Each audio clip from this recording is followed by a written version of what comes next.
Picture the wooden streets of 19th century Arizona, a land where opportunity and danger walked hand in hand. In this rough frontier state, a curious and controversial industry played a vital role in local development: prostitution. Think of the brothels lining the more prosperous areas of towns, their doors marked by red lanterns.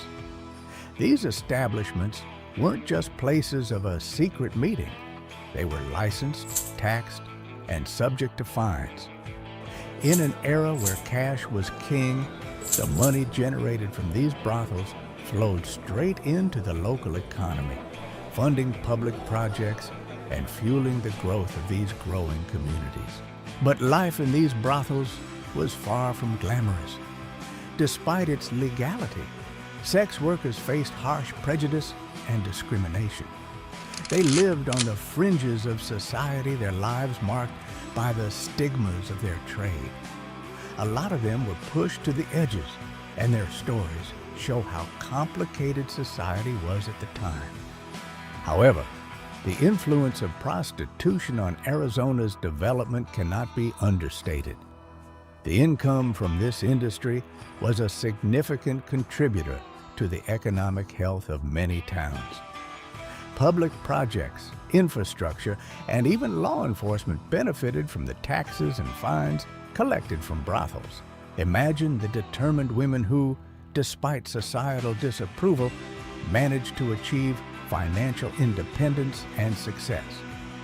Their strength and skills were crucial to the growth of many frontier towns. They represented a paradox: excluded individuals who were nonetheless indispensable to the community's prosperity. Brothels were more than just businesses. They were also a means of controlling the spread of diseases, with regulations aiming to keep the public safe.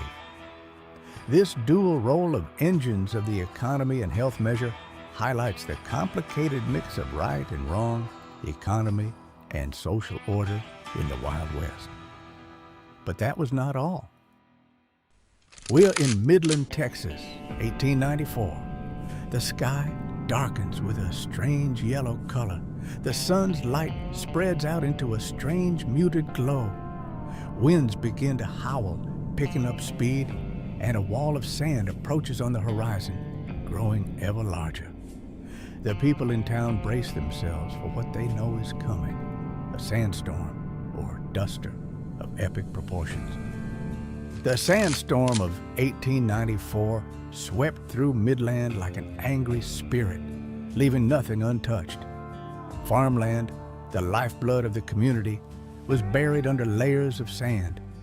Crops that had taken months to nurture were stripped bare in mere hours.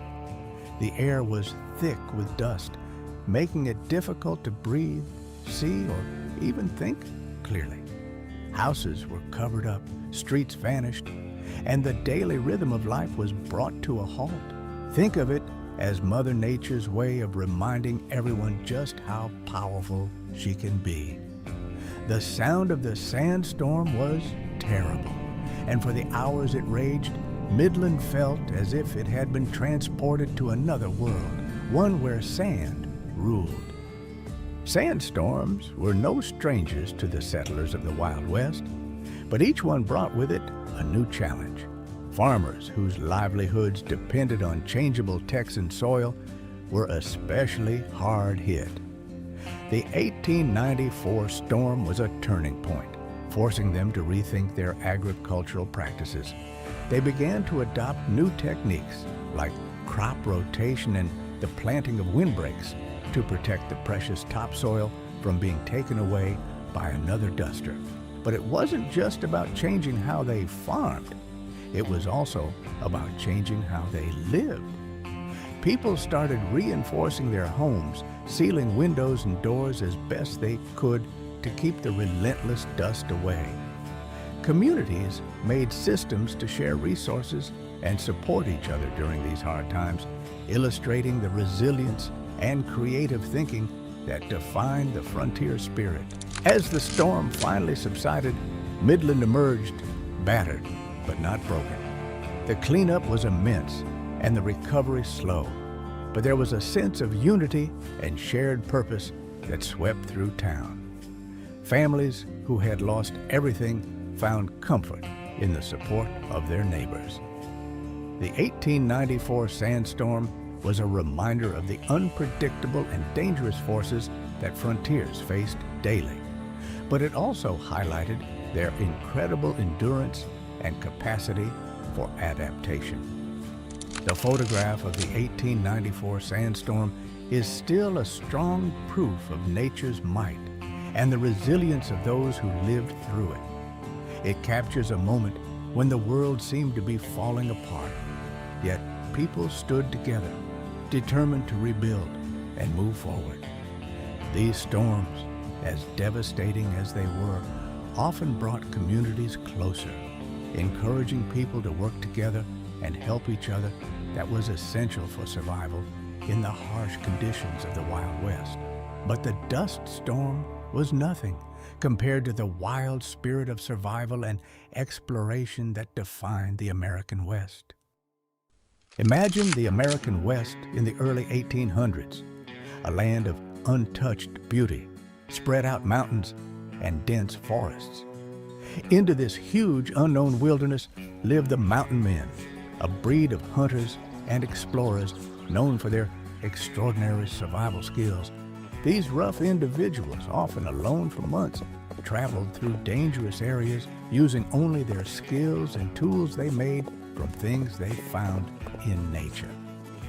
You've probably heard of these men before, legends of their ability to navigate the wilderness, to trap fur-bearing animals like beavers, and to make maps that would one day guide settlers.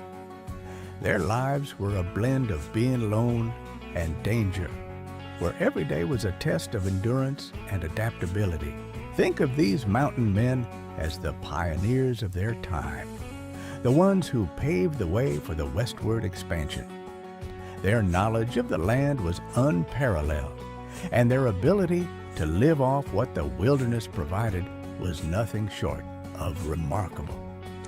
They made their own tools and weapons, crafted from the earth's bones and stones, representing a direct and close link with nature. Encounters with Native American tribes were a part of their daily existence, sometimes leading to fruitful trade and cultural exchanges, other times resulting in violent fights. These interactions further sharpened their survival skills and deepened their understanding of the land they roamed. Their primary pursuit, trapping beavers for their pelts, was not just a means of livelihood, but a craft that required patience, precision, and intimate knowledge of animal behavior. This one-person job, which was often done in freezing weather, required a level of toughness that few people could achieve. But what about their lasting impact? The mountain men, through their tireless exploration and mapping, significantly helped the expansion and settlement of the western United States. In American mythology, they are praised as symbols of tough freedom, and their stories will continue to inspire people for years to come. The harshness of their lives, the resilience they displayed, and the deep respect they had for the land they traveled left an indelible mark on the history of the American frontier.